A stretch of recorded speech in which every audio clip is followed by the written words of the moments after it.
Well, hello there. Jeremiah Poop, your friendly local Colonial Boston tour guide at your service as always. One of you asked me what is my favorite hotel in Boston. Well, I don't really stay in many hotels in Boston because I live here, but I do have a few favorites. There's a lot of great ones. I think though, because of all the history, my personal favorite would have to be the one I'm about to tell you about. The Omni Parker House, formerly just the Parker House, is the oldest continuously operating hotel in the United States of America. It opened in 1855. But not only is the Parker House the oldest continuously operating hotel in America, but it's also the birthplace of the Parker House roll and the Boston cream pie, actually. And they still serve it with the delicious original recipe. If you eat there, you'll get best cream pie of your life guaranteed. And I love a cream pie for sure. Boston cream pie donut is my favorite kind of donut at Dunkin's. But this is also where Charles Dickens actually gave the first public reading of A Christmas Carol in America in 1867.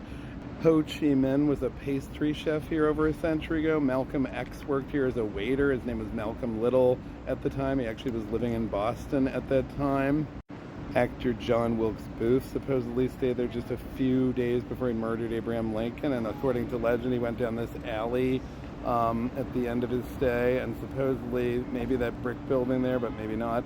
The basement of that building may have been the shooting gallery where Booth spent 4 hours doing target practice with his Derringer, and then he hopped on a train to D.C., and you all know how that ended for Abraham Lincoln. And also, the hotel is very proud of the fact that John F. Kennedy proposed to Jackie at table number 3 in the dining room.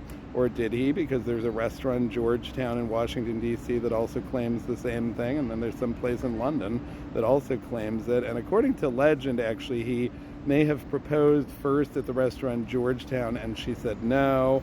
And then, the Parker House, is where he supposedly proposed the second time, and she finally said yes, and maybe proposed at both places. But regardless, we do know that JFK actually did have his bachelor party at the Parker House, and we don't need to go there, but those Kennedys, it's like turned down for what?